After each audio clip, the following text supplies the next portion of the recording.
As soon as possible ఇవన్నీ finish చేసుకుని వెళ్ళిపోవాలి. ఎందుకంటే నాకు ఈవినింగ్ సీఎం గారితో ఒక ఇంటర్వ్యూ ఉంది. షూర్ దీప్ దేశాయ్ గారు, ఇవన్నీ ఈలోపే మనం ఫినిష్ చేసుకుందాం. పదండి.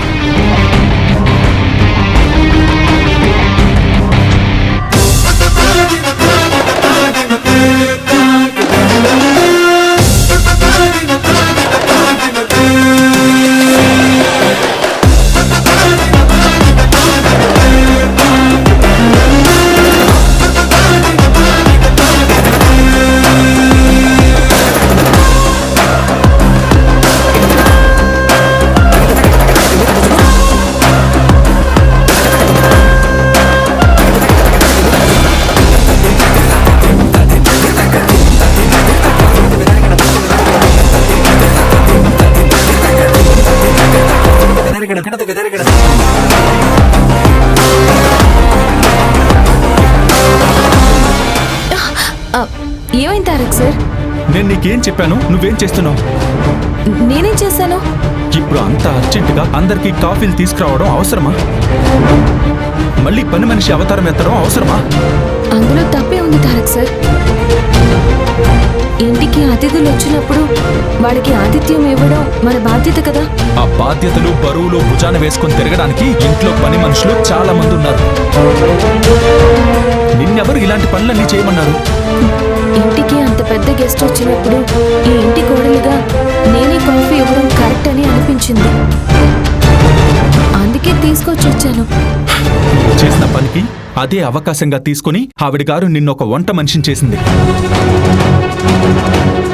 నువ్వు ఆ దీప్ దేశాయికి నచ్చిన వంటలన్నీ వంటలన్నట్టు ఇండైరెక్ట్ గా నీ మొహాను మెనూ పడేసింది.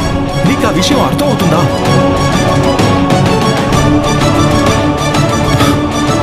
చూడు, వాళ్ళ వేషాలకి వాళ్ళ ఓవర్ యాక్షన్ కి నువ్వు బలవడం నాకు ఇష్టం లేదు. పద, నువ్వు కూడా బయలుదేరు. అయ్యో నేనా? ఎక్కడికి? ఇంకెక్కడికి? మన కంపెనీ సీఈఓగా ఇప్పుడు మాతో పాటు నువ్వు కూడా ఫ్యాక్టరీ విజిట్ కి రావాలి. నేనా? అవును, నువ్వే.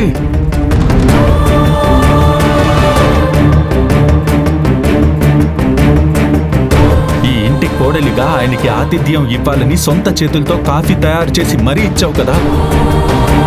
అలాగే మన కంపెనీ సీఈఓగా నువ్వు కూడా ఫ్యాక్టరీ విజిట్ చేయాలి. నేను కూడా మీతో పాటు వచ్చేస్తే అమ్మగారు చెప్పిన వంటకాలన్నీ ఎవరు చేస్తారు? నేనే కదా చెయ్యాలి.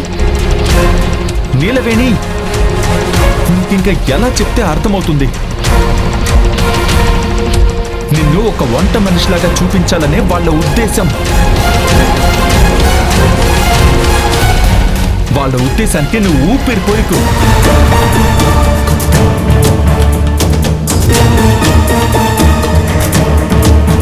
అలా కాదు తారక్ సార్.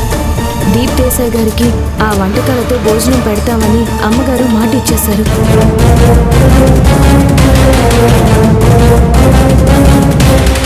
అవన్నీ దీప్ దేశాయ్ గారు వచ్చేసరికి లేకపోతే ఏం బాగుంటుంది చెప్పండి?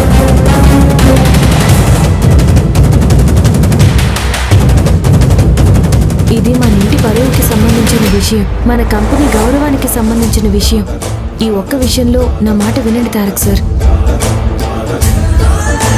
ఇంటర్వ్యూ అలాగూ ఫ్యాక్టరీ విజిట్ అయిన తర్వాతే అన్నారు కదా. అప్పుడు మీ పక్కన సీఈఓగా నేనే కూర్చుంటాను, సరేనా? సరే, అయితే మేము ఫ్యాక్టరీ విజిట్ చేసుకుని వచ్చేసరికి నువ్వు ఈ ఇంటి కోడలిగా మన కంపెనీ సీఈఓగా కనిపించాలి. ఈ ఇంటి వంట మనిషిలా కాదు. అర్థమవుతుందా? అయ్యో అర్థమవుతుంది తారక్ సార్. ఇక మీరు బయలుదేరండి, నేను చూసుకుంటాను కదా.